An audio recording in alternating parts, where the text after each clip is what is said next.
السلام علیکم ورحمۃ اللہ وبرکاتہ۔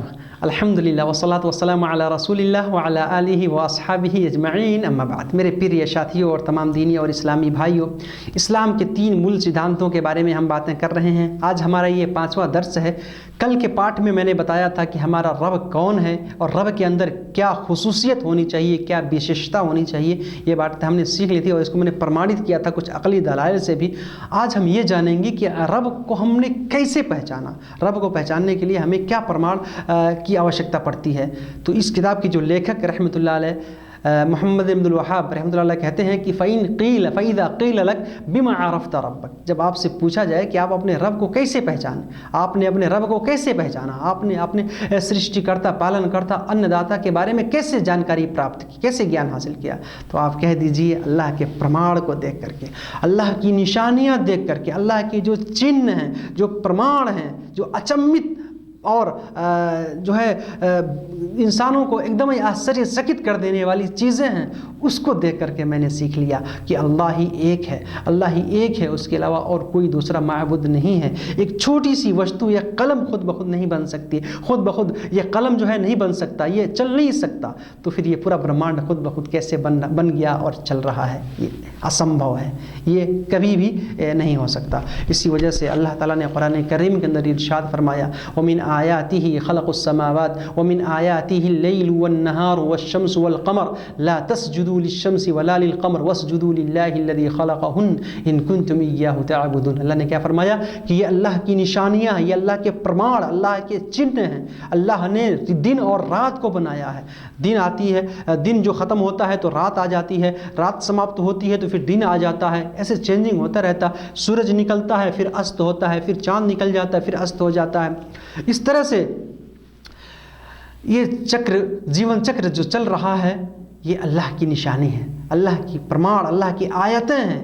اللہ نے فرمایا لا تسجدوا للشمس، تم سورج کی پوجا مت کرو، سورج کے سامنے سجدہ مت کرو، ولا للقمر، اور نہ ہی چاند کی عبادت کرو، بلکہ تم اس ذات کی عبادت کرو جس نے اس سورج اور چاند کو بنایا ہے، سرو شکتیمان اللہ، اس کی عبادت کرو۔ اگر تم سچے اور اللہ کے پرتشٹھت بھکت ہو، اگر تم اللہ ہی کی عبادت کرنے والے ہو تو، یعنی اللہ کے علاوہ کسی اور کی عبادت جائز نہیں ہے۔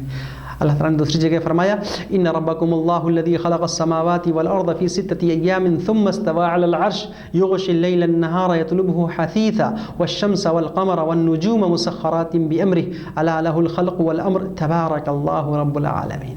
بھائی کتنی پیاری آیت ہے۔ اللہ کے بارے میں جانکاری حاصل کرنے کے لیے یہ آیتیں ہمارے لیے پریاپت ہیں۔ اللہ نے فرمایا ان ربکم اللہ، تمہارا پالن کرتا، سرشٹی کرتا، ان داتا، پورے برہمانڈ کا رچیتا وہ اللہ ہی ہے جس نے دھرتی اور آکاش کو پیدا کیا، دھرتی اور آکاش کی سرشٹی کی۔ کتنے دنوں میں؟ 6 دنوں میں۔ اللہ نے دھرتی، آکاش، اس کے اندر جتنی بھی چیزیں، جتنی بھی وستویں ہیں، ہر ایک کی سرشٹی اللہ نے 6 دنوں میں کی ہے۔ اللہ تعالیٰ اگر چاہتا تو لفظ کن کہتا، ہو جاؤ، فوراً ہو جاتے، لیکن اللہ نے 6 دنوں میں بنایا۔ اس سے ہم کو یہ بھی پتہ چلا کہ ہمیں کوئی بھی کام میں ہتار، یعنی جلدی نہیں کرنی چاہیے، بلکہ سوچ سمجھ کر کے کوئی بھی کام کرنے کی کوشش کرنی چاہیے۔ اللہ نے 6 دنوں میں بنایا۔ ثم استوى علی العرش، پھر اللہ تعالیٰ عرش پہ جو ہے مستوی ہوا، ارتھات اللہ کا جو سنگھاشن ہے، اللہ کا جو عرش ہے، اللہ تعالیٰ اس پر جا کے براجمان ہوا۔ اور اللہ نے کیسے بنایا؟ یغشی اللیل النہار، دن ختم ہوتا ہے رات آتی ہے، دن کے ختم ہوتے ہی رات آ جاتی ہے، اور رات کے ختم ہوتے ہی دن آ جاتا ہے، ایک کے بعد آتے رہتے ہیں۔ اللہ نے چاند بنایا، سورج بنایا اور ستارے بنائے، کہیں سے؟ یہ اللہ کی آگیا کے ادھین۔ اللہ تعالیٰ اتنا سرو شکتیمان، سرو گن سمپن ہے کہ اللہ نے بنایا، اور دیکھیں چاند اور سورج شروع سنسار سے چل رہے ہیں، لیکن اس میں کبھی بھی زنگ نہیں لگا، کوئی خرابی نہیں آئی۔ یہ کیسے سمبھو ہو سکتا ہے؟ اللہ تعالیٰ اتنا سرو شکتیمان ہے، ہمیں پتہ چلتا ہے اس سے۔ انسان کوئی چیز بناتا ہے، خراب ہو جاتا ہے، اس کا ڈیٹ ایکسپائر ہو جاتا ہے، لیکن اللہ کی بنائی ہوئی چیزیں دیکھیں الحمدللہ ہماری خدمت کے لیے تیار ہیں، ہماری مدد کر رہی ہیں۔ کیسے؟ مسخرات بامری، ایک نینترن میں، تسخیر کے ساتھ یہ ساری چیزیں کام کر رہی ہیں۔ اللہ نے فرمایا الا لہ الخلق والامر، سن لو، یہ بات جان لو، یہ گیات رہے تمہیں کہ اللہ ہی کے ہاتھ میں ہے سرشٹی کرنا اور شاسن کرنا۔ اللہ تعالیٰ سرشٹی کرتا ہے اور شاسن کرتا ہے، آدیش دیتا ہے، آدیش جاری کرتا ہے۔ اللہ تعالیٰ سرو گن سمپن ہے، منگل مئی ہے، بابرکت والے ہیں، پورے برہمانڈ کی سرشٹی کرتا اور پالن کرتا ہے۔ میرے بھائیوں اس کے علاوہ اور بھی بے شمار آیتیں ہیں، اس سے پتہ چلتا ہے کہ اللہ ہی پورے برہمانڈ کا سرشٹی کرتا ہے۔ اللہ نے دوسری جگہ فرمایا یا ایھا الناس اعبدوا ربکم الذی خلقکم والذین من قبلکم لعلکم تتقون، ارتھات اے سمپورن مانو جاتی، اللہ نے صرف مسلمانوں کو نہیں کہا، یہاں پر پوری مانو جاتی کو، پوری انسانیت کو کہا یا ایھا الناس، اے لوگو، اعبدوا ربکم، اپنے رب کی عبادت کرو، اپنے پالن کرتا کی عبادت کرو، الذی خلقکم، جس نے تم کو پیدا کیا، تمہاری سرشٹی کی، اور تم سے پہلے جتنے بھی لوگ تھے سارے لوگوں کی سرشٹی اللہ ہی نے کی ہے، تاکہ تم آتم سنیمی بن جاؤ، تقوی شعار بن جاؤ، اللہ سے بھے، اللہ سے ڈر رکھنے والے بن جاؤ، اور ہر جگہ سفل ہو جاؤ، کامیاب ہو جاؤ۔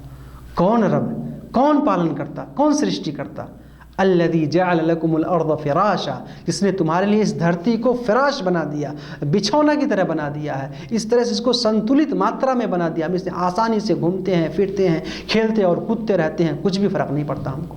والسماء بنا، اور اللہ نے آکاش کو چھت کی طرح بنا دیا ہے۔ وانزل من السماء ماء، اور اللہ آسمان سے بارش نازل کرتا ہے، ورشا برساتا ہے۔ کیا یہ ورشا خود ہو جاتا ہے؟ نہیں، اللہ کی مرضی سے، اللہ کے آگیا سے۔ فرمایا فاخرج به من الثمرات رزقا لکم، پھر اس کے ذریعے اللہ تعالیٰ تمہارے لیے بھرن پوشن کے لیے، تمہارے ان پن، تمہارے کھانے پینے کے لیے اللہ تعالیٰ پھل پھول یہاں اگاتا ہے اس دھرتی کے اوپر۔ فلا تجعلوا للہ اندادا، جب اللہ ہی یہ سارے کام کرنے والا ہے تو میرے بھائیو تم اس کے ساتھ کسی اور کو شہواگی اور ساجھیدار مت بناؤ۔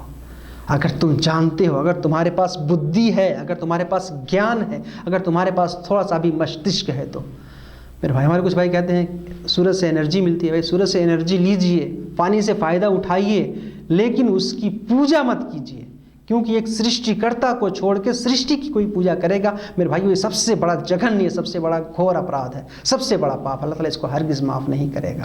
اسی وجہ سے سب سے پہلے رب کے بارے میں ہمیں معلومات ہونی چاہیے، اور پھر ہم اسی کی عبادت کرنے والے بن جائیں۔ میرے بھائیو رب اور معبود یہ دونوں امپلائڈ ہیں، ایک دوسرے میں شماوش ان کا ارتھ ہوتا ہے۔ قرآن کی آیت ہے، اللہ تعالیٰ نے فرمایا اتخذوا احبارهم ورهبانهم اربابا من دون اللہ، یہودیوں نے، عیسائیوں نے اللہ کو چھوڑ کر کے اپنے پادری کو، اپنے دھرما گرو کو، اپنے بدوانوں کو، اپنے علماء کو رب مان لیا۔ حضرت عدی بن حاتم رضی اللہ تعالیٰ عنہ، ترمذی کی حدیث ہے، کہتے ہیں کہ میں اللہ کے رسول صلی اللہ علیہ وسلم کی سیوا میں آیا، اور میرے گلے میں ایک کرس تھا، جو کرسچن لوگ پہنتے ہیں، میرے گلے میں، کہتے ہیں میرے گلے میں سونے کا ایک کرش تھا۔ آپ صلی اللہ علیہ وسلم نے اس کو کہا کہ اس کو نکال کے پھینک دو، اس کرس کو جو ہے نکال کے پھینک دو، اس مالے کو، کہا یہ صحیح نہیں ہے، یہ بت ہے، یہ مورتی ہے، اس کو چھوڑ کے نکال کے پھینک دو۔ کہا میں نے نکال کے پھینک دیا۔ پھر کہتے ہیں کہ میں نے کہا اللہ کے رسول صلی اللہ علیہ وسلم سے کہ اللہ نے فرمایا کہ لوگوں نے اپنا رب مان لیا، جبکہ یہودیوں نے، عیسائیوں نے، کرسچن نے تو کبھی بھی اپنے علماء کی عبادت انہوں نے نہیں کی، اپنے پادری، اپنے دھرم گروؤں کی، اپنے بدوانوں کی انہوں نے تو کبھی عبادت نہیں کی، ان کی اپاسنا کبھی نہیں کی۔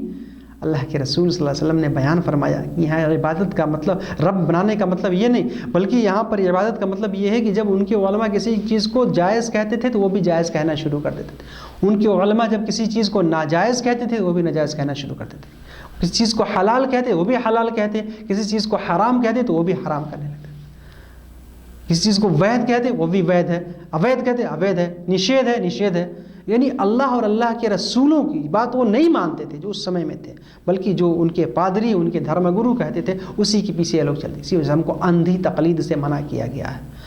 پہلے ہم اللہ اور اللہ کے رسول کی طرف آئیں، اگر ہمارے علماء بات کرتے ہیں تو ہم جو ہے اگر صحیح کتاب و سنت سے وہ باتیں کر رہے ہیں ان کی باتوں کو ہم مانیں گے۔ تو میرے بھائیوں، رب کو پہچاننے کا عقلی دلائل میں نے کل بتایا تھا، اور یہ قرآن کی آیت سے پرمانت ہوتا ہے کہ پورے برہمانڈ کا سرشٹی کرتا، پالن کرتا، ان داتا کیول ایک اللہ ہی ہے۔ اگر اس کے دربار کو چھوڑ کے ہم کہیں جائیں گے، اس کے علاوہ کسی اور کی عبادت کریں گے تو ہم ہرگز کامیاب نہیں ہو سکتے، ہرگز کامیاب نہیں ہو سکتے۔ اسلام کے ایک بہت ہی خیاتی پراپت دھرم گرو ابن کثیر رحمۃ اللہ علیہ کہتے ہیں الخالق لہذہ الاشیاء، پورے برہمانڈ کی سرشٹی کرنے والا، بنانے والا، ان داتا اور اس کو رچنا میں لے کے آنے والا اللہ رب العالمین، پورے وشو کا خالق اور مالک اللہ ہے، هو المستحق للعبادہ، تو عبادت کا حقدار، اسی طرح سے پوجا اور پاٹ، اپاسنا اور بھکتی کا حقدار کیول اللہ ہے۔ ہمارے سر جو ہم جھکاتے ہیں، جس کا دربار سب سے زیادہ اس بات کا حق رکھتا ہے وہ اللہ کا دربار ہے، اللہ کا دربار ہے میرے بھائیو۔ یہ پورے انسان کے باڈی میں انسان کا جو سر ہے نا، یہ سب سے مہتوپورن ہے، اس کو راس کہا جاتا ہے، یعنی سب سے مہتوپورن، سب سے اہم، سب سے خاص بھاگ ہے یہ۔